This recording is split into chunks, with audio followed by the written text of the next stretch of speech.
안녕하세요, 오늘 여러분.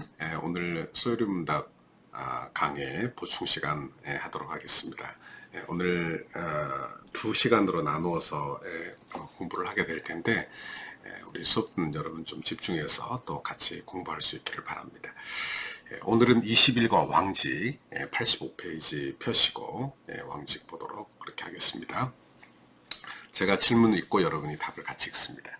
그리스도께서 어떻게 왕의 직분을 행하십니까? 같이 읽습니다. 그리스도께서 왕의 직분을 행하시는 것은 우리로 하여금 자기에게 복종케 하시고 우리를 다스리시며 보호하시고 자기와 우리의 모든 원수를 막아 이기시는 것입니다. 예수님의 세 가지 직분이 있었죠. 예수님은 선지자, 제사장, 왕직이 있으셨다고 했어요. 하나님이 인간을 창조하실 때 하나님의 형상대로 창조하셨는데 하나님의 형상은 지정의, 지식에 있어서 거룩에 있어서 의에 있어서 하나님을 우리가 하나님의 형상대로 창조가 되었습니다. 그런데 죄를 짓고 난 인간들은 이 세 가지 이 지정의를 잊어버리게 되었고 하나님은 이런 잃어버린 타락한 인간들에게 구약의 직분들을 주셨죠. 그러나 그 구약의 직분자들은 또한 연약하죠. 그래서 오직 참 선지자, 참 제사장, 참 왕이 오신다 이렇게 가르치는 그런 예표적인 직분이다. 예수님이 오셔서 이제 선지자, 제사장, 왕의 직분을 다 수행하시고 완성하시고 또한 그 직분을 우리에게 주셔서 우리의 하나님의 형상을 회복하시고 우리로 그 직분을 수행하게 하신다 하는 이야기를 저희가 지난 시간에 배웠습니다. 오늘은 왕직에 대해서 배우는데 예수님께서 왕의 직분을 어떻게 수행하시느냐에 대한 이야기를 하고 있어요. 여기 그 학습 진행을 보기 전에 우리가 먼저 왕의 직분을 어떻게 행하시느냐, 우리로 하여금 자기에게 복종하게 하시고 우리를 다스리시고 보호하시고 그리고 자기와 우리의 모든 원수를 막아 이기신다 이렇게 이야기하고 있어요. 만물이 복종한다, 다스리신다, 보호하신다, 그리고 악을 쫓아내시고 정복하신다, 불의한 자들을 심판하신다 하는 그런 말씀의 이야기를 하고 있습니다. 그러면 우리가 질문이 생겨요. 여기 한번 다 이제 성경 구절을 한번 읽어보시면 우리 주님께서 중보자, 참 왕으로 이 땅에 오셔서 만물을 다 복종케 하시죠. 에베소 1장 22절. 또 만물을 그 발 아래 복종하게 하시고 그를 만물 위의 교회의 머리로 삼으셨다. 또 우리를 다스리시죠. 지금도 예수께서 마태복음 28장 18절 예수께서 나와 말씀하여 이르시되 하늘과 땅의 모든 권세를 내게, 그러니까 예수님이 가지고 계신 권세를 우리에게 주시는 것이죠. 또한 우리를 보호하십니다. 우리 요한복음 10장 28절 내가 그에게 영생을 주노니 영원히 멸망하지 아니할 터요 그들을 내 손에서 빼앗을 자가 없다. 이렇게 이야기하고 있어요. 그러니까 보호하신다. 골로새 1장 13절 그가 우리를 흑암의 권세에서 건져내사 그의 사랑의 아들들의 나라로 옮기셨다 하는 이야기예요. 그리고 악의 영을 내쫓으시고 정복하십니다. 마태복음 12장 28절 그러나 내가 하나님의 성령을 힘입어 귀신을 쫓아내는 것이면 하나님의 나라가 이미 임하였다. 이제 악한 영들을 다 쫓아내시죠. 불의한 자들을 심판하시죠.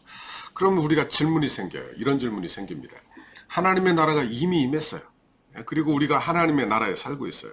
그러면 예수님이 우리의 왕이시라면 왜 세상이 아직도 이렇게 어려움이 많고 고난이 많은가 하는 것입니다. 그러니까 우리가 먼저 이해할 것은 이 세상이 악한 세력이 많고 이렇게 어려움이 있는 이 나라, 그러니까 이 나라는 세상 나라예요. 그러니까 이 세상은 하나님의 심판 아래에 있는 것입니다. 이 말씀은 이 세상 나라가 하나님의 통치 밖에 있다는 말은 아니에요. 이 나라는 죄에 물들어 그 심판을 향해 종말을 향해 가고 있는 나라예요. 그리고 예수님이 이루시는 나라는 새 하늘과 새 땅의 나라, 하나님의 완전한 나라가 지금 임하고 있다. 또는 그 나라가 이미 우리의 마음에 임했다. 그렇게 말씀해주고 있는 것입니다. 구약의 종말론과 신약의 종말론이 조금 다르다는 것을 우리가 알게 되죠. 구약의 종말론은 멀리서 그들이 예수 그리스도의 초림과 재림을 하나로 보고 있는 것이며 우리가 그러니까 우리가 신약 시대에는 예수님의 초림이 우리 앞에 있고 그리고 예수님의 재림이 우리의 후에 있는 그 중간 지대에 우리가 시대적으로 있다는 것을 알게 되는 것입니다. 제가 이런 예를 들기를 좋아하는데, 예를 들면 우리가 멀리서 산을 이렇게 쳐다보죠. 멀리서 이렇게 산을 쳐다보면 그 산 봉우리가 다 겹쳐서 이렇게 하나로 보이는 것입니다. 그런데 가까이 가서 보면 산이 이 산과 저 산 사이에 이 간격이 아주 많다는 것을 알게 되는 거예요. 그러니까 어떤 이야기를 하느냐. 구약 백성들이 지금 멀리서 초림과 재림을 보고 있는데 그것을 하나로, 하나의 종말론으로 보고 있다는 거예요. 그러니까 예수님의, 어떤 때는 예수님의 재림을 말하는 것처럼, 어떤 때는 예수님의 초림을 말하는 것처럼 그 종말론을 같이 이야기하고 있다 하는 말씀입니다. 그러나 예수님이 이 땅에 이제 오셔서 이루신 그 하나님의 나라는 어떤 나라냐? 이제 예수님의 초림이 있고 재림이 있는 나라. 그렇죠? 우리는 그 나라를 우리가 이해하고 있는 것이죠. 초림 때는 예수님이 오셔서 영적인 나라를 이루시죠. 그러나 재림의 때에는 이제 눈에 보이도록 모든 성도를 부활시키셔서 새하늘과 새 땅을 기업으로 주시는 것입니다. 바로 천국을 우리에게 주시는 그런 영원한 하나님의 나라, 그 나라를 우리에게 주십니다. 그리고 종말의 때에 어떤 일이 일어나는가? 이것도 한번 질문해 보면, 종말의 때에 일어나는 것, 그것은 하나님의 진노의 심판입니다. 죽은 자가 살아나는 부활입니다. 그리고 영생이 주어지는 거예요. 그런데 이런 종말의 때에 일어날 일들이 예수님의 십자가에서 이미 일어나고 있는 거예요. 그러니까 우리가 받아야 될 하나님의 진노의 심판을 예수님이 다 받으시고 우리에게 심판이 이제 없게 되는 거예요. 그죠? 우리의 구원은 여기서부터 시작이 되는 것입니다. 아이들이 그런 노래 하죠. 심판이 나에겐 없네. 주의 피로 내 죄 가리네. 예수님 날 위해 돌아가셨으니 심판이 나에겐 없네. 정말 복음적인 그런 찬송이 아닐 수 없습니다. 예수님이 십자가에서 종말의 심판을 이미 다 받으신 거예요.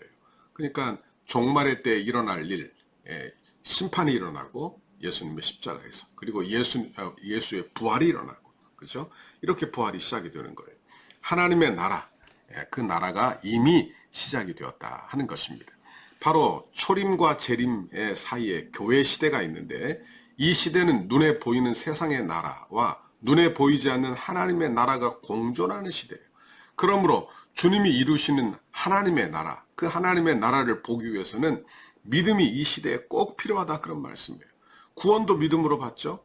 여러분, 교회도 예수 그리스도께서 머리시라는 것을 어떻게 믿게 되느냐? 믿음으로 알게 된다는 거예요. 그러니까 믿음이 없으면 아무것도 누리지 못하고 아무것도 받을 수 없어요. 이게 하나님의 나라, 벌써 임한 하나님의 나라에 대한 이야기를 하고 있는 것입니다. 이제 우리 하나님의 왕국에 대한 가르침을 보게 되는데, 비번 그리스도의 왕국에 대한 성경의 가르침.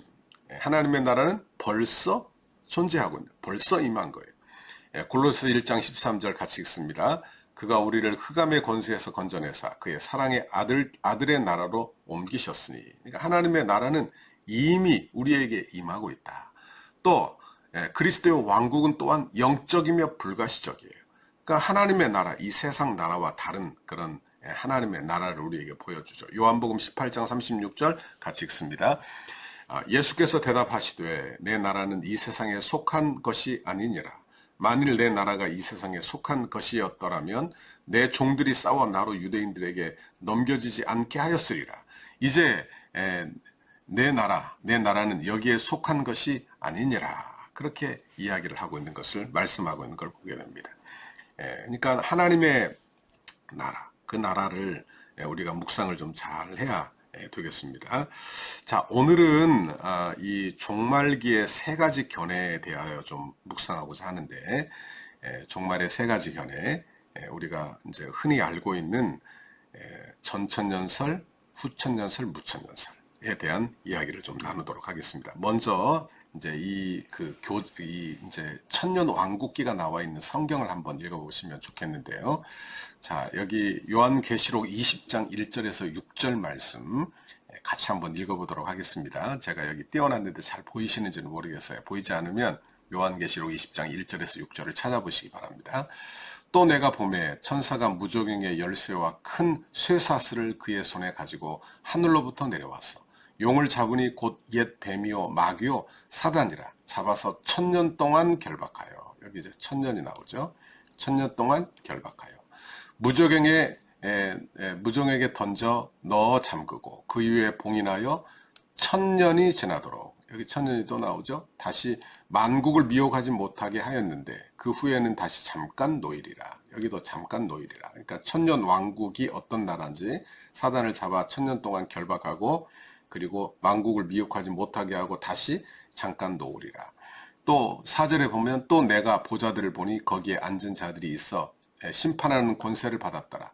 또 내가 보니 예수를 증언함과 하나님의 말씀 때문에 목배임을 받은 자들의 영혼들과 또 짐승과 그의 우상에게 절하지 아니하고 그들의 이마와 손에 그들의 표를 받지 아니한 자들이 살아서 그리스도와 더불어 천년 동안, 여기도 나오죠. 그리스도와 더불어 천년 동안 왕노릇하니. 그 나머지 죽은 자들은 그 천년이 차기까지 살지 못하더라. 이게 첫 번째 부활이다. 이게 첫 번째 부활. 이런 내용들이 여기 나오죠. 이 첫 번째 부활에 참여하는 자들은 복이 있고 거룩하다. 둘째 사망이 그들을 다스리는 권세가 없고 도리어 그들이 하나님과 그리스도의 제사장이 되어 천년 동안 그리스도와 더불어 왕노릇 하리라. 이렇게 나오는 것입니다. 그러니까 여기 나오는 20장에 나오는 천년의 내용을 어떻게 볼 것이냐.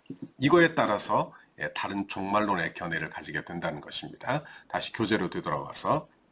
그러니까 천년 왕국, 이 천년 왕국을 어떻게 볼 것이냐. 이것을 상징으로 볼 것이냐, 이걸 문자적으로 해석할 것이냐에 따라서 여러 가지 종말의 그런 견해가 나오게 된다는 것입니다. 우리가 전천년설, 후천년설, 무천년설 이렇게 들어봤을 거예요. 이것이 바로 천년 왕국을 핵심으로 해서 나오는 여러 가지 종말론적인 그런 견해죠. 천년 왕국 전에 예수님이 재림하신다 하면 이게 바로 전천년설. 예수님 재림이 천년 왕국 후에 재림하신다 하면 이게 후천년설. 예수님의 재림을 상징으로 보면 그래서 예수님의 재림과 초림 사이를 천년 왕국기로 보면 이것이 무천년설이에요. 다시 한번 이야기할게요. 그 예수님의 천년 왕국 전에 예수님이 재림한다. 이게 전천년설. 천년 왕국 후에 예수님이 재림한다. 이건 후천년설. 그리고 이 천년 왕국을 상징. 그래서 예수님의 재림과 초림 사이를 천년 왕국으로 보는 거예요. 이게 바로 무천년설의 내용이라 그렇게 말씀드릴 수 있는 것입니다. 그러면 이게 이제 천년 왕국기 이게 세 가지 견해가 있는데 이 견해를 먼저 공부하기 전에 이 요한계시록을 어떻게 볼 것이냐 하는 이야기를 잠시 하고 넘어가도록 하겠습니다. 요한계시록을 말씀 글자 그대로 문자적으로 해석할 것이냐 아니면 상징적으로 볼 것이냐에 대한 문제가 이 요한계시록을 해석하는데 아주 중요하다 하는 것입니다. 그런데 우리가 이제 성경을 읽을 때 성경에는 여러 가지 장르가 있죠. 예를 들면 시가서가 있고 선지서가 있고 역사서가 있고 묵시록이 있고 그리고 서신서 뭐 이런 것들이 있지 않습니까? 그런데 이 장르에 따라서 읽는 방식이 다 달라야 한다는 거예요. 서신서는 편지 내용이고 시가서는 이런 그 어떤 시의 형식을 취하고 있지 않습니까? 역사서는 역사의 형식을 취하고 있고요. 묵시록은 계시록, 어떤 그 하나님의 종말에 대한 묵시록에 대한 이야기를 하고 있죠. 예를 들어 한번 보죠. 요한계시록 17장의 말씀에 보면 7머리와 10뿔을 가진 짐승의 이야기가 나옵니다. 그러면 정말 머리 7을 가지고 있고 뿔 10개를 가진 짐승에 대한 이야기를 하느냐? 이게 어떻게 볼 것이냐, 이렇게 그런 형상을 하고 있느냐, 이건 상징적인 그런 모습을 하고 있어요. 바로 10개의 뿔은 세상 나라를 상징하고 7개의 머리는 세상의 권세를 상징하죠. 그러니까 이런 그 상징적인 의미가 있다는 거예요. 요한계시록 13장 1절에도 보니까 바다에서 한 짐승이 나오는데 뿔이 10개와 머리 7을 가졌다. 이런 괴물이 나오는 거죠. 그러나 사단 마귀가 이런 형태로 나온다면 아마 다 알아볼 거예요. 그러나 이건 상징이에요. 바다는 세상을 상징하고 짐승은 바로 사단 마귀를 상징하는 거죠. 그리고 천년의 견해를 그럼 어떻게 볼 것이냐. 그러니까 어떤 부분은 상징으로 보고 어떤 부분은 문자로 보고 숫자는 문자로 보고 다른 이런 부분은 상징으로 볼 것이냐. 이런 그 해석의 방법에 우리가 먼저 접근을 해야 된다. 두 번째 요한계시록의 해석 방법은 요한계시록의 장 1장에서부터 우리 요한계시록 마지막 장까지 이거를 시대 순서로 배열한 것으로 볼 것이냐, 아니면 한 시대를 반복한 내용으로 볼 것이냐 하는 이야기예요. 그러니까 1장 다음에 2장이 나오고 2장 다음에 역사적인 시간적인 순서로 3장이 나오고, 그렇게 순서적으로 차근차근 이렇게 요한계시록이 배열되어 있느냐, 아니면 요한계시록이 어떤 사건의 반복이냐, 이렇게 우리가 질문을 하게 되는 거예요. 예를 들면 요한계시록에 이렇게 나오죠. 7나팔, 7인, 7개의 대접, 7대접, 이게 나오잖아요. 그럼 이거를 순서적으로 다른 개념에 7나팔이 있고, 그 다음에 7인이 있고, 7대접이 있고, 이렇게 순서적으로 이런 다른 개념에 대한 이야기를 역사적인 순서로 이렇게 이야기하느냐, 아니면 7나팔, 7인, 7접시, 이것이 한 사건의 반복이냐 하는 이야기예요. 이거 해석의 방법에 따라서 완전히 다른 해석을 할 수 있다는 것이죠. 그러니까 이 그 무천년설은 상징으로 보고, 그리고 이 그 무천년설은 반복으로 보죠. 반복으로. 그런 의미에서 이 요한계시록에 대한 이야기를 저희가 좀 다르게 볼 수 있다는 것입니다. 자, 그러면 그 종말론의 견해들을 한번 살펴보도록 할게요. 교재를 보세요. 먼저 전천년설입니다. 전천년설에는 역사적 전천년설과 세대주의적 전천년설로 나눠요. 세대주의적 전천년설은 우리가 받지 않는 그런 전천년설입니다. 세대주의는 이런 의미죠. 세대주의는 구약의 모든 약속이 유대인들을 위한 거예요. 그런데 예수님이 오셔서 그 구원을 이루려 하시는데 그 약속을 유대인들이 거절해요. 예수님을 거절해. 그래서 예수님이 다른 대안을 삼으셨는데 그게 바로 교회다, 이렇게 보는 거예요. 그러니까 구약의 시대와 신약의 시대는 바로 이렇게 이 그 교회가 대체되는 시대. 그리고 예수님이 오시면 다시 이스라엘 백성들이 회복되고 뭐 이렇게 본다는 것이죠. 그러니까 시대마다 구원의 방법이 다 다르게 보는, 그게 바로 세대주의라고 볼 수 있는 것입니다. 그러니까 여기 그 교회는 이스라엘이 거절했기 때문에 생겨난 것이고, 이 약속은 교회에서 다 이루어지는 게 아니라는 거예요. 그래서 교회를 휴거시켜야 돼. 그러니까 7년 대환란 전에 교회가 휴거가 되죠. 7년의 대환란 동안에 특별히 마지막 3년 반 동안에 유대인들이 예수를 믿기 시작한다는 거예요. 그리고 이제 교회는 다 휴거된 상태였다는 것이죠. 그래서 유대인들이 예수를 믿게 하여 1000년 동안 그들과 함께 이스라엘에게 약속하신 1000년 왕국이 이루어진다. 이게 바로 세대주의가 주장하는 바가 되는 것입니다. 그러니까 이 세대주의가 뭐 여러 가지로 나눠질 수 있는데, 고전적 세대주의, 이렇게 이제 고전적 세대주의는 구약과 신약의 구원하는 방법이 다르다, 그렇게 말하는 그런 세대주의요. 그리고 이 고전적 세대주의를 지금도 추구하는 사람들은 없죠. 그리고 점진적 세대주의, 이런 여러 가지 세대주의들이 있습니다. 세대주의는 우리 전에도 제가 한번 보니까 우리 이상훈 교수님께서 세대주의에 관련돼서 한번 세미나 하신 그런 그 기록도 있는 것 같아서 세대주의는 한번 더 찾아보시고 여러분이 공부하시면 좋을 것 같습니다. 자, 그러면 이제 여기 그 전천년설과 전천년설에 대한 내용들을 한번 살펴보도록 할게요. 천년 왕국 전에 예수님이 재림이 있다는 것을 말하므로 전천년설이라고 해요. 천년 전, 전천년설은 휴거, 7년 대환란 전에 휴거가 있다. 예수님의 재림 후에 천년 왕국이 있고 사단이 놓이고 최후의 심판 새하늘과 새 땅이 있다.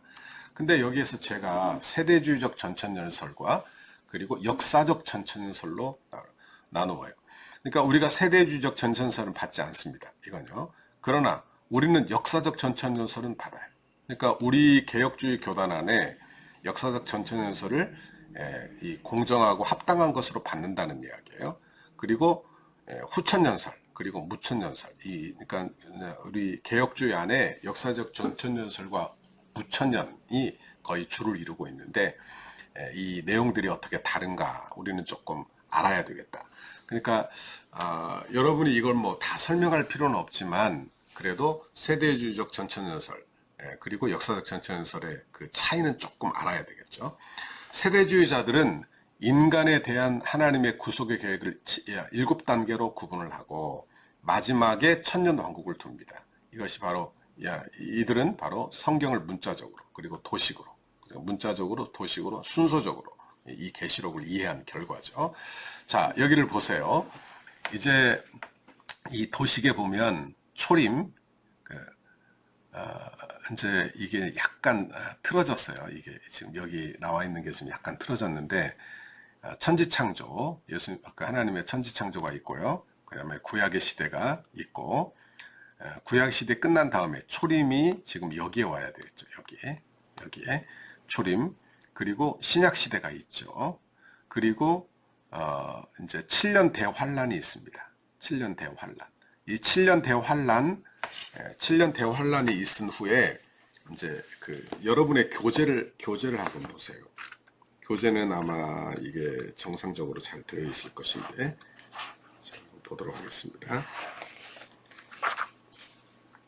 그렇죠. 여기 그렇게 되어 있네요. 구약 시대 마지막 끝난 다음에 초림이 있고요. 그리고 신약 시대가 있고, 그 다음에 그렇죠. 이것도 틀렸네요. 이게 조금 더 움직여야 되는데, 그러니까 여기 7년 대환란 전에 성도의 지상 휴거, 공중 재림, 예수님의 공중 재림이 있고 성도들의 지상 휴거가 여기에 7년 대환란 전에 있는 거예요. 이게 이제 세대주의 특징이죠. 그리고 7년 대환란 후에 이제 아마겟돈 전쟁, 천년 왕국, 그리고 1차 예수님의 지상 재림, 그리고 여기 이제 예수님의 1차 지상 재림이 천년 왕국 전에 있습니다. 천년 왕국 전 7년 대환란 후에 1차 지상 재림 있고 천년 왕국 후에 2차 지상 재림, 완전히 예수님이 다시 지상 재림하셔서 죄안을 가셨다. 그러니까 여기에서 지금 우리가 발견하게 되는 것은 휴거라는 단어. 휴거가 7년 대환란 전에 휴거. 그 성도들 교회가 다 끌어올려져서 공중에서 혼인잔치한다. 그러니까 예수님의 공중재림이 있게 되는 것이죠. 1차 공중재림. 그리고 7년 대환란 이후에 천년 왕국 전에 예수님의 1차 지상재림이 있습니다. 그러니까 재림이 지금 여기 공중재림, 예수님이 공중재림에서 교회를 휴거시키시는 7년 대환란 전에, 그리고 7년 대환란 후에 예수님께서 지상재림을 하시죠. 그리고 천년 왕국이 있고 난 이후에 예수님이 2차 지상 재림을 하셔서 그 천년 왕국이 끝난 다음에 최후 심판이 있고 새하늘과 새 땅이 있다. 그러니까 이 천년 왕국기의 그 특징은, 이 세대주의적 그 전천년설의 특징은 휴거, 그리고 재림이 여러 번 있다. 예수님의 재림이 여러 번 있다. 이제 이런 의미에서 우리가 이 세대주의를 받지 않죠. 그리고 세대주의적 전천년설은 많은 이단들을 양산을 했어요. 그러니까 모든 이단들의 그 종말론은 전부 다 세대주의적 전천년설입니다. 그러니까 이 세대주의적 전천년설은 여기 보면 이제 공중재림이 있으니까 이제 공중재림이 누구에게 임할 것이냐, 그리고 뭐 7년 대환란에 어떤 일이 일어날 것이냐, 그리고 이 7년 대환란에 3년 반 뭐 이런 이야기, 그리고 예수님의 지상 재림, 이 천년 왕국, 뭐 이런 내용들 중에 여러 가지 혼란스럽고 그리고 문자적 해석을 통해서 오는 그런 어려운 해석들, 무리한 해석들이 이제 여기 나오게 되죠. 그러나 이게 이제 어떤 분들은 뭐 굉장히 논리적이다, 맞다, 뭐 그렇게 이야기를 하는데, 어떤 것은 문자적으로 보고 어떤 것은 또 상징으로 본다는 의미에서 이게 성경을 컨시스턴하게 풀지 못하는 그런 예다, 이렇게 말씀드릴 수 있습니다. 그리고 두 번째, 역사적 전천년설. 공중재림과 지상재림을 구분하지 않고 재림을 단회적으로 본다는 것에서 세대주의적 전천년설과 차이가 있죠. 그러니까 예수님이 신약시대 전에 초림하시고, 그리고 7년 대환란, 여기도 이제 휴거라는 것 자체가 없죠. 여기 휴거. 그러니까 7년 대환란 이후에 예수님이 재림하시고, 그리고 천년 왕국이 이루어진다. 이제 이런 면에서. 하지만 이것도 역시 순서적으로 본다는 것이고, 상징적으로, 문자적으로 해석한다는 면에서는 세대주의적 전천년설과 그게 많이 다르지는 않지만, 여기 공중 재림, 지상 재림을 구분하지 않고 재림을 하나로 본다는 거, 단회적인 것으로 본다는 거, 이런 차이점이 있죠. 후천연설은 천년왕국 이후에 예수님께서 재림하신다는 그런 의미에서 후천연설이라고 말하죠. 그러니까 이 개념은 이런 개념이에요. 이 땅이 점점 기독교화가 되고 전세가 복음화가 되면 예수님이 다스리시는 천년왕국이 시작이 된다. 그러니까 지금 신약 시대 이후에 7년 대화 환란에 있는 그 시대, 그 환란의 시대가 지금의 시대라는 거예요.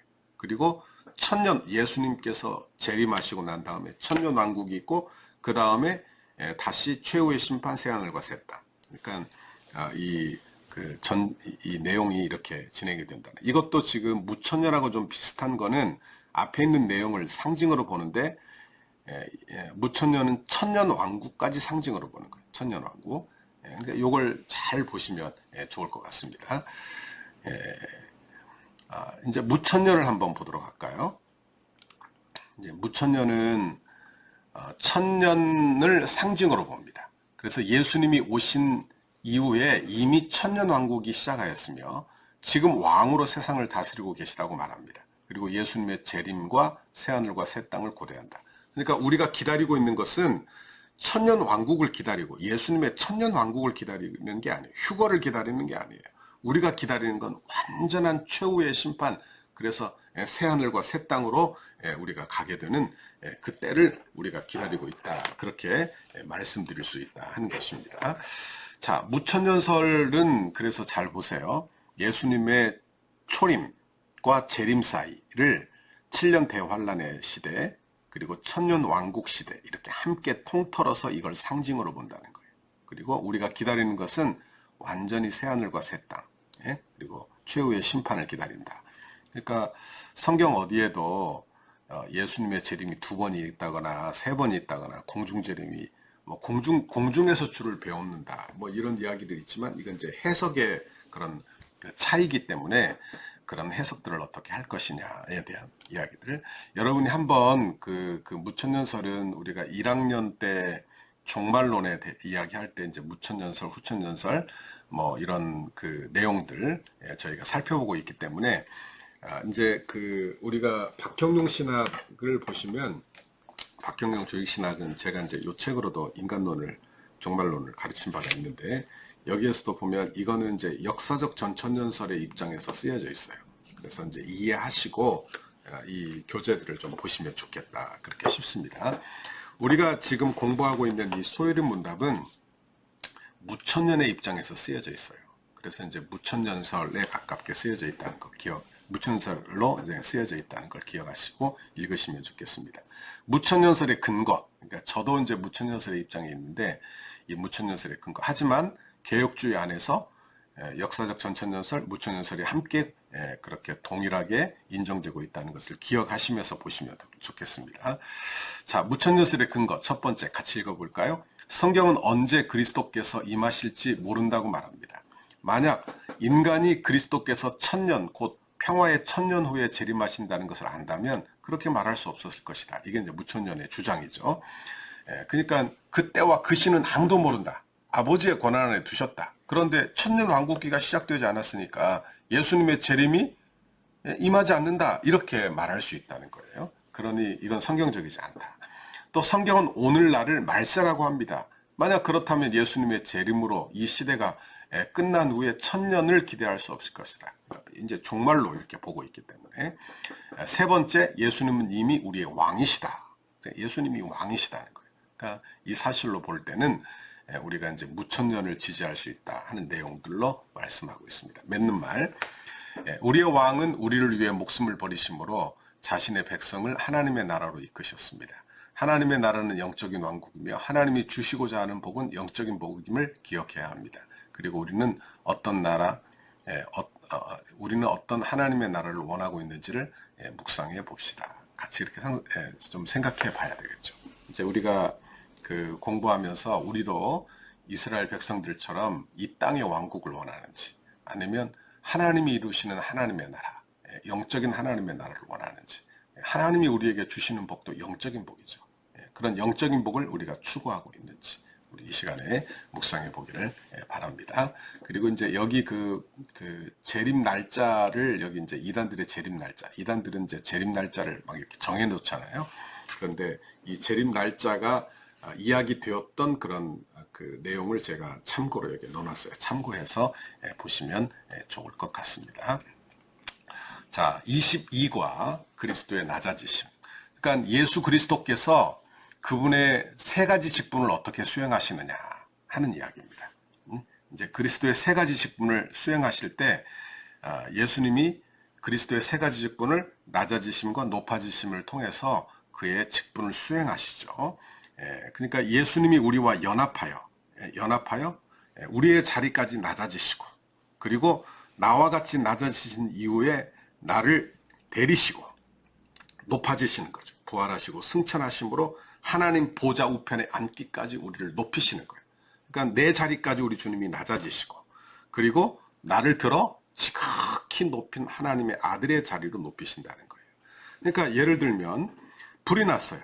그러면 그 사람을 구하러 어디로 가야 됩니까? 사람이 지하에 있으면 지하까지 내려가야 되고, 또한 지상 높은 5층에 있으면 그곳에 올라가야 되는 거예요. 그러니까 우리 주님이 나를 구원하기 위해서 내가 죄 짓는 자리로, 나의 비천한 자리로 낮아져서 내려오시는 거예요. 그리고 우리의 구원은 내가 무엇을 해서가 아니에요. 예수님이 하신 일이에요. 예수님의 낮아지심과 높아지심을 통해서 우리의 구원이 이루어진 것입니다. 예수님이 낮아지심이 없고 높아지심이 없다면 우리의 구원은 없다. 우리의 구원은 없는 거예요. 그러니까 우리 예수님께 달려있다는 것이죠. 자, 그러면 먼저 낮아지심이 무엇인가? 예수님의 낮아지심, 비하, 승귀 이렇게 이야기하죠. 예수님의 낮아지심이 어떠합니까? 27번 같이 읽습니다. 그리스도의 낮아지심은 곧 그의 강생하심인데, 성육신을 말하죠. 또한 비천한 위치에 나셔서 율법 아래 복종하시고 금생의 여러 가지 비참함과 하나님의 진노하심과 십자가에서 저주의 죽으심을 받으심으로 묻히셔서 얼마 동안 죽음의 권세 아래 계신 것입니다. 그랬어요. 이제 오늘 이제 낮아지심은 이렇게 5단계로 낮아지심으로 이야기를 하죠. 첫 번째, 그리스도의 강생하심과 비천한 주의 나심에 대해서 낮아지심, 인간이 되심에 대해서 묵상하도록 하겠습니다. 여기 한번 내용을 보죠. 하나님이 인성을 취하시고 이 세상에 오신다는 것은 놀라운 일입니다. 영국의 작가 C.S. 루이스는 말하기를, 이것은 목자가 남은 양을 구하기 위하여 자신을 제물로 드리려고 한 마리의 양이 되는 것과 같습니다. 이렇게 비유했어요. 우리를 구원하시기 위해 그리스도께서는 자신을 이보다 더 낮추셨습니다. 사람이 짐승이 되는 것보다 하나님이 인간이 되는 것이 더 엄청난 일입니다. 그리고 또한 그리스도께서 인간이 되셨을 때 그는 인간 중에서 높은 권자를 차지하여 여기서 오신 것이 아님을 기억해야 합니다. 가장 낮고 천한 신분으로 오셨습니다. 그렇게 말씀했어요. 그러니까 우리가 감히 상상도 할 수 없는 일들이 벌어지고 있는 것이죠. 예를 들면 사람이 무슨 벌레가 된다. 있을 수도 없는 일이죠. 여러분, 하나님 보시기에는 벌레나 사람이나 다 그거죠. 그러나 다 같은 피조물이에요. 하지만 하나님이 인간이 되신다. 이건 보통 일이 아니에요. 왜? 창조주가 피조물이 되는 거니까. 창조주가 피조물이 되는 거니까. 우리가 그걸 알 수가 있죠. 오늘 여기 내용들 한번 보시면, 제가 이제 성육신에 대한 이야기를 할 때 이런 이야기를 하는데, 여성분들이 임신할 때 아이 뱃속에서 아이를 길러봤을 거예요. 처음에는 태동을 느끼지 못하다가 그리고 점점 태동을 느끼는 거 아닙니까? 그런데 아이가 얼마나 불안해요. 그렇죠? 아이가 임신 5개월 때 유산되기도 하고 이런 아주 위험하게 그렇게 여자의 몸에 태에 붙어 있지 않습니까? 그러니까 하나님 아들 창조주 하나님이 이 땅에 여자의 몸에, 아주 연약한 여자의 몸에 생명을 유지할 정도로 그렇게 우리와 같이 낮아진 그런 형태로 예수님이 내려오셨다. 예수님이 출생하실 때부터 자기를 낮추셨어요. 예수님은 본래 하나님이셨습니다. 성부 하나님과 함께 계셨고, 성부 하나님과 영광과 권세와 존귀가 동등하신 성자 하나님이에요. 인간이 되기 전에는 천사들로부터 경배를 받으셨던 분이에요. 그런데 그런 창조주 하나님이 우리와 같이 인간이 되셨다. 한없이 자기를 낮추신 것이죠. 그래서 오늘 성경은 인간이 되시는 일을 하나님이 하셨던 그분이 인간이 되셨던 일을 여기 그 빌립보서 말씀에 보면 2장 6절과 7절에 보면 그는 근본 하나님의 본체시나 하나님과 동등됨을 취할 것으로 여기지 아니하시고 오히려 자기를 비워 종의 형체를 가졌다. 사람과 같이 되었다. 종의 형체를 가졌다. 이렇게 표현을 하고 있는 것을 보게 되는 것입니다. 제가 이제 설교 중에 그런 이야기를 하는데 여러분 마지막 황제라는 영화를 본 적이 있습니까? 그 마지막 황제라는 그 영화에 보면 마지막 황제였던 쿠이의 이야기가 나와요. 어린 나이에 황제로 등극을 합니다. 황제 즉위식을 하는데 뭐 대단한 그런 영화와 그리고 대단한 시간들, 뭐 아주 대단한 것들을 보여주죠. 자금성에서 모든 문무백관들이 함께 모여있는 대단한 존재죠. 청나라가 망하고 쿠이가 이제 어떻게 되느냐, 아주 미천한 정원사로 전락을 해요. 어린 나이에는 엄청난 권력을 가진 황제, 그리고 말년에는 아무것도 가지지 못한 정원사, 뭐 삶의 아주 대조가 되는 것이죠. 삶의 대조. 그러니까 정원사의 아들로 살다가 정원사로 죽었다, 뭐 아무것도 아니에요. 그런데 황제 아들로 태어나 황제였던 그가 정원사로 죽었다. 얼마나 큰 대조가 되느냐. 그죠? 인간이 뭐 정말 이런 삶을 산 사람은 뭐 그죠? 그런데 본래 인간이기 때문에 인간적인 모습으로 태어나는 것은 문제가 아니에요. 어찌 보면 자랑스러운 일이에요. 뭐 우리가 짐승이 된 것도 아니고 벌레가 된 것도 아니고. 그러나 하나님이 창조주가 하나님이 창조주 하나님이 피조물이 되신다. 이건 엄청나게 낮아진 것이다. 그것도 식민지의 백성으로, 보잘것없는 그런 지위로, 그리고 마구간에. 여러분 이거는 예수님의 성육신, 예수님의 성육신의 모습이죠. 자, B번 율법 아래 복종을 하셨어요. 율법 아래 복종하심. 하나님이신 우리 주 예수 그리스도는 법의 부여자, 그렇죠? 법을 제정하신 분이에요. 법 위에 계신 분이에요. 그런데 인간이 되심으로 법 아래 자기를 복종시켰다. 그가 인간이 되셨을 때 법 위에 계신 분임에도 불구하고 모든 인간과 같이 하나님의 계명을 완전히 지키는 자리에 놓이셨다 하는 것입니다. 비천한 자리에 놓이신 것이죠. 우리 갈라디아서 4장 4절 5절 같이 읽습니다. 시작. 율법 아래에 있는 자들을 속량하시고 우리로 아들의 명분을 얻게 하려 하십니다. 너희가 아들이므로 하나님이 그 아들의 영을 우리 마음 가운데 보내서 아빠, 아버지라 부르짖게 하셨다. 그렇게 말씀하고 있어요. 여기 갈라디아서 명분을 얻게 하십니다 하는 내용들, 여기 4절 5절이 내용이 약간 여기 5절 6절이 되어 있군요. 우리가 먼저 거기를 4절 5절로 바꿔주시면 좋을 것 같아요. 그리고 이제 갈라디아서 19장 육체의 일은 분명하니 곧 음행과 더러운 것과 호색과. 그러니까 우리 요 구절도 조금 바꿔주시면 좋을 것 같긴 하네요. 이 구절을 로마서 8장 3절 4절로 바꿔주시면 좋겠습니다. 자, 이제 세 번째 삶의 비참함에 놓이게 되었다. 삶의 비참. 성경은 예수님께서 우리가 경험하는 비애를 겪었음을 전합니다. 우리가 잘못했을 때 겪는 죄의 의식의 비애를 제외하고는 그는 배고픔과 고통과 슬픔과 빈곤을 똑같이 경험하셨습니다. 그는 부당하게 미움을 당하고 조롱당하는 것이 무엇인지 알고 계셨습니다. 이것은 인간 타락의 모든 결과에 복종하신 것입니다. 그렇게 이야기됐어요. 이사야서 53장 3절. 그는 멸시를 받아 사람들에게 버림받았으며 간고를 많이 겪었으며 질고를 아는 자라. 마치 사람들이 그에게서 얼굴을 가리는 것 같이 멸시를 당하였고 우리도 그를 귀히 여기지 아니하였도다. 그렇게 이야기하고 있죠. 누가복음 9장 58절에도 여기 이제 그 내용은 58절 예수께서 이르시되 여우도 굴이 있고 궁중에 새도 집이 있으되 인자는 머리 둘 곳도 없도다 하시고. 그러니까 예수님은 공생의 기간 동안에 돌아갈 집도 없으셨다. 그런 이야기예요. 그리고 하루 이틀도 아니고 3년 반 동안 공생의 삶이 무척 고단했다. 그리고 공생이 시작하시면서 40일간 금식하시죠. 그리고 요한복음 4장 7절 물 좀 달라 하시고 요한복음 19장 28절 목이 마르다.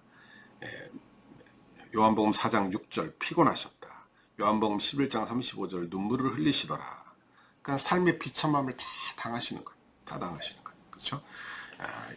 그리고 D번 하나님의 진노를 당하셨다.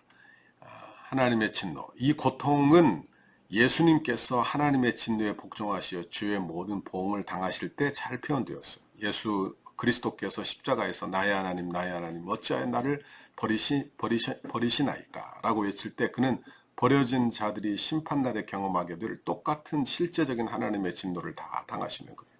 우리의 자리까지 내려오셔서 우리의 고난을 당하시죠.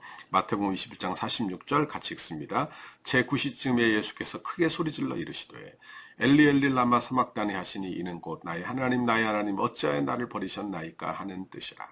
이사야서 53장 10절 여호와께서 그에게 상함을 받게 하시기를 원하사 질고를 당하게 하셨은즉 그 영혼을 속건 제물로 드리기에 이르면 그가 씨를 보게 되며 그의 날은 길 것이요 또 그의 손으로 여호와께서 기뻐하시는 뜻을 성취하리라 하는 이야기를 하셨어요. 갈라디아서 3장 13절도 보시고 다섯 번째 죽음을 당하셨죠.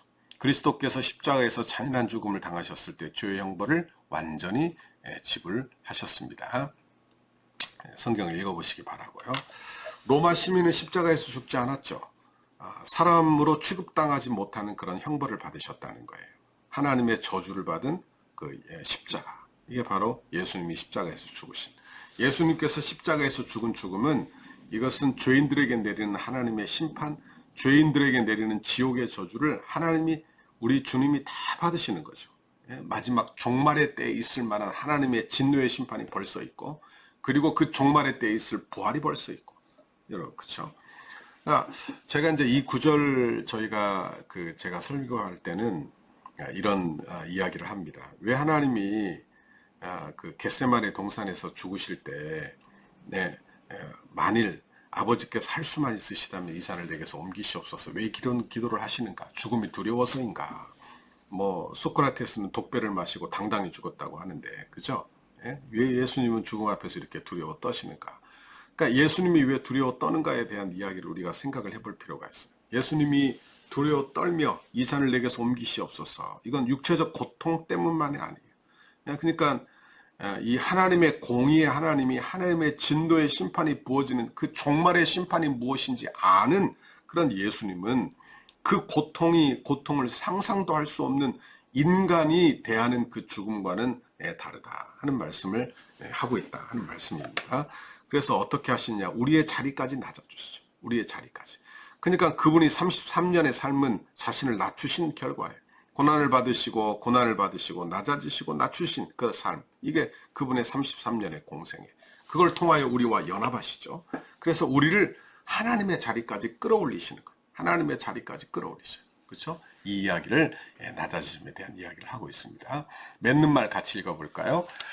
아담의 죄가 우리에게 전가된 것 같이 우리의 죄가 예수님에게 전가되어, 그렇죠? 우리가 언약 이야기할 때 머리, 전가, 뭐 이런 이야기 하지 않았습니까? 그러니까 예수님의 죄가 우리의 죄가 예수님에게 전가되고 예수님의 의가 우리에게 전가되고 이게 구원을 이루는 방식이죠. 예수님이 우리의 죄를 다 지심으로 우리의 죄를 다 치르셨어요.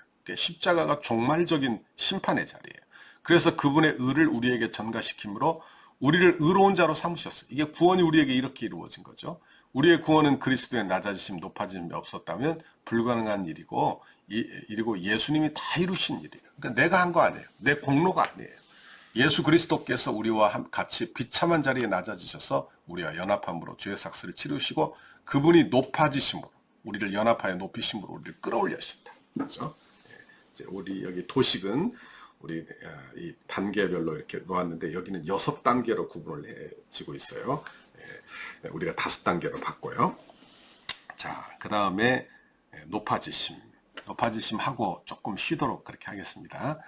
쉬고 이제 1시간 좀 더 해야 되는데 높아지심 간단히 살펴볼게요. 자, 예수님의 높아지심, 그리스도의 높아지심이 어떠합니까? 같이 읽어봅니다. 그리스도의 높아지심은 사흘 만에 죽음에서 다시 살아나신 것과 하늘로 승천하신 것과 하늘 아버지의 우편에 앉아 계신 것과 마지막 날에 세상을 심판하러 오시는 것입니다. 그렇게 이야기했어요. 이 네 단계로 이루어지죠. 자, 그러면 여기서는 예수님의 우리의 사도신경의 고백으로 이제 여기 순서가 네 단계로 이야기를 하는데, 사도신경에 장사한 지 사흘 만에 죽은 자 가운데서 다시 살아나시고 하늘에 오르사 하나님 우편에 앉아 계시다가 산자와 죽은 자를 심판하러 오시리라, 여기까지 해서 네 단계로 이야기를 하고 있습니다. 첫 번째 단계, 예수의 부활이 예수님의 높아지심의 첫 번째 단계, 그죠? 부활. 장사한 지 사흘 만에 죽은 자 가운데서 다시 살아나시며. 그러니까 여기서 우리가 인정할 건 뭐냐? 예수님의 부활이 기독교 신앙에 아주 중요하다는 것. 그래서 사도신경에서 장사한 지 사흘 만에라고 하는 것은 역사적인 사실을 부각하는 거예요. 역사적인 사실이라는 걸 의미하는 거예요. 그러니까 예수님의 부활이 역사적인 사실이라는 것을 믿는가? 여러분 믿습니까? 여러분 이것을 믿지 않으면 다 헛것이에요. 기독교는 다 무너지고 마는 거예요. 자유주의자들은 예수님의 육체적인 부활을 믿지 않아요. 사상적 부활, 사상적 부활, 이것만 믿는 것이죠. 그러면 예수님의 부활이 없다면 그건 역사적인 사실이 아니고 기독교는 다 헛되을 것이다. 그런 말씀입니다. 헛될 것이다. 그런 이야기를 하고 있는 거죠. 여러분이 이제 그런 내용으로 보시면 좋겠습니다. 자, 여기 이제 성경 구절을 한번 보시면, 여기 누가복음 24장 37절, 39절, 역사적인 사실을 하나님의 아들로 인정이 되었다. 또 여기서 이제 우리가 기억할 것은 뭐냐 하면, 예수님이 부활하셨다는 것은 그저 죽은 자리에서 되살아났다, 그런 의미가 아니에요. 죽었다가 살아난 사람은 많습니다. 그렇죠? 성경에 나사로도 죽었다 살아나. 그러나 그걸 부활이라고 말하진 않죠. 예수님이 부활하신 것은 그런 차원이 아닙니다. 죽었다 다시 생명을 얻었다, 이렇게 아니라 예수님의 부활은 완전한 육체, 영생의 육체를 얻으셨다, 그런 말씀을 하는 거예요. 아담과 하와가 죄짓기 전의 몸도 아닙니다. 아담과 하와가 죄짓기 전의 모습이 아니라 더 월등한 상태, 영화로운 상태를 이야기하는 거예요. 그러므로 예수님이 잠자는 자들의 첫 열매가 되셨다. 또한 예수님이 부활하신 것은 승리의 사건이에요. 승리의 사건. 왜? 죄와 사망의 권세를 이기셨기 때문에. 우리 인류는 아담의 죄로 말미암아 죄의 종으로 살았어요. 사단의 종으로 살았어요. 죽음의 종이 되었어요. 그러나 예수님 부활하심으로 말미암아 사단의 권세를 멸하신 거예요. 죄의 권세를 멸하셨어. 죽음의 권세를 멸하셨어. 그렇죠? 예수님의 부활은 사단의 권세의 패배를 의미하는 거예요. 여러분 이제 더 이상 사단의 아래에 권세 있지 않다. 이것을 우리에게 보여주는 내용이다 하는 것입니다. 또한 하나님의 아들로 인정이 되었다. 로마서 1장 4절 읽어봅니다. 시작. 성결의 영으로는 죽은 자 가운데에서 부활하사 능력으로 하나님의 아들로 선포되셨으니 곧 우리 주 예수 그리스도시니라. 이렇게 말하고 있어요. 그리고 이제 여기 예수님의 부활하심으로 그분이 하나님의 아들로 선포되었는데, 그분이 죄가 없으심으로 선포되었습니다.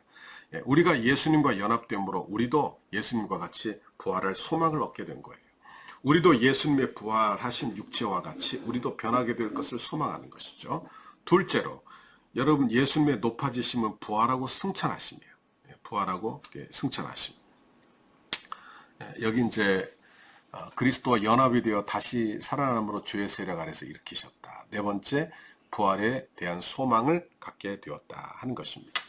그러니까 예수님이 부활하신 이후에 부활하셨다. 이건 우리도 부활하신다. 그런 것이죠. 그리고 이 부활 이후에 승천하셨다. 하늘에 오르사. 그러니까 이 역사적인 사실. 그리고 이제 이야기하는데, 예수님이 부활하신 후에 승천하셨습니다. 사도신경에서도 하늘에 오르사라고 했는데, 이 하늘이 어떤 하늘이냐? 성경이 말하는 대기권, 스카이, 하늘을 가르칠 때도 하늘이라는 표현을 해요. 뭐 예를 들면 공중에 나는 새를 보라. 하늘은 그러니까 새를 보라. 이 공중은 이 하늘 스카이를 이야기해요. 대기권. 그리고 시편 8편 3절에도 보니까 주의 손가락으로 만드신 주의 하늘과 이렇게 이야기하면 여기는 전 우주, 하늘을 이야기하는 것이죠. 그러나 사도신경에서 하늘은 대기권이나 우주가 아니라 그 너머 하나님이 계신 곳을 의미해요. 그러니까 하나님의 성도들이 간 하나님의 나라, 천국을 의미한다 하는 말씀입니다. 사도 바울은 그 하늘에 대해서 삼층천이라고 이야기를 했어요. 그 하늘은 영적인 세계예요. 예수님이 원래 계시던 곳, 그러니까 이 예수님이 원래 계시던 곳으로 가셨지만 처음 상태와 승천하신 이후의 상태는 조금 달라졌어요. 처음 상태는 영으로 계신 상태였지만 지금 부활하신 육체를 가진 몸으로 하늘에 계시죠. 이게 왜 중요한가? 이것은 예수님의 부활도 승천도 우리와 다 연관이 있다 그런 말씀이에요. 우리가 예수님과 연합하여 함께 부활하고 예수님과 함께 연합하여 함께 승천하고 그리고 부활체로 들어갈 것을 우리에게 보여준다 하는 것입니다. 그러니까 우리에게 중요하죠. 그러니까 예수님의 삶과 죽음, 낮아지심과 높아지심은 우리의 구원과 깊은 연관이 있다 하는 것을 말씀드릴 수 있습니다. 그리고 보혜사를 우리에게 보내시기 위해서 올라가셨어요. 요한복음 14장 12절 내가 진실로 진실로 너희에게 이르노니 나를 믿는 자는 내가 하는 일을 그도 할 것이요 또한 그보다 더 큰 일을 행하리니 이는 내가 아버지께로 감이라. 요한복음 14장 1절에서 3절에서도 너희는 근심하지 말라 하나님을 믿으니 또 나를 믿으라 내 아버지 집에 거할 곳이 많도다. 그렇지 않으면 너희에게 일렀으리라. 내가 너희를 위하여 거처를 예배하러 가노니 가서 너희를 위하여 거처를 예배하면 내가 다시 와서 너희를 내게로 영접하여 나 있는 곳에 너희도 있게 하리라. 그랬어요. 거처를 예배하러 가신다. 그러니까 우리를 데리러 오신다. 그러니까 신랑 신부 신혼집을 마련해 놓고 우리를 천국으로 이끌어 가신다. 또한 성령을 보내시기 위하여 올라가셨다 하는 거예요. 이제 성령을 선물로 주시기 위하여 또한 하늘의 보좌 우편에 앉아 계시죠. 전능하신 하나님 보좌 우편에 앉아 계시다가 여기 이 하나님의 보좌 우편 이것은 권능을 의미합니다. 권능. 그러니까 하나님의 권능으로 그 보좌 우편에서 통치하고 다스리시는 이야기를 하는 거예요. 그러니까 예수님이 어떻게 지금 일하고 계시는가? 지금은 예수님 우편에서 그냥 쉬시는가? 아닙니다. 예수님은 지금도 세 가지 직분을 수행하고 계시죠. 예수님은 지금도 선지자로서 성령을 보내셔서 말씀을 깨닫게 하시고 구원을 우리에게 적용시키는 일을 하고 계세요. 그렇죠? 그러니까 제가 지금 말씀을 여러분과 같이 나누지만 깨닫게 하시는 분은 성령 하나님이신 줄 믿습니다. 그러니까 하나님이 우리를 깨닫게 하신다는 거예요. 그렇죠? 두 번째로 하나님 보좌 우편에서 지금도 제사장의 직분을 수행하고 계시는 거예요. 이게 중보자적 역할을 감당하고 계시는 거죠. 이제 우리를 위하여 중보, 변호하신다 하는 말씀입니다. 그리고 지금도 우리 하나님 보좌 우편에서 지금도 왕으로 이 세상 만물을 통치하고 계시죠. 그렇죠? 우리를 다스려 주시고, 우리 교회를 다스려 주시고, 우리 가정을 다스려 주시고, 그렇죠? 그리고 네 번째, 산자와 죽은 자를 심판하러 오시리라. 심판하러 오시리라. 그렇죠? 이때는 아무도 모르죠. 아무도 모른다. 항상 예배하고 준비해야 된다. 상급이 있다 하는 이야기를 하고 있어요. 이게 소망이 된다. 그죠? 자, 한번 맺는 말 읽어보고 마치도록 하겠습니다. 낮아지심을 통해서 우리의 모든 죄악을 그리스도께서 지시고 높아지심을 통해서 우리를 하나님의 자녀로 삼으셨습니다. 뿐만 아니라 그리스도의 높아지심과 같이 우리를 높이셨습니다. 이 사실을 우리를 살게 하고 우리를 변하게 합니다. 이 사실이 우리로 하늘의 소망을 두고 살게 하며 재림의 소망을 소망하게 되며 기도하게 합니다. 그렇게 이야기했습니다.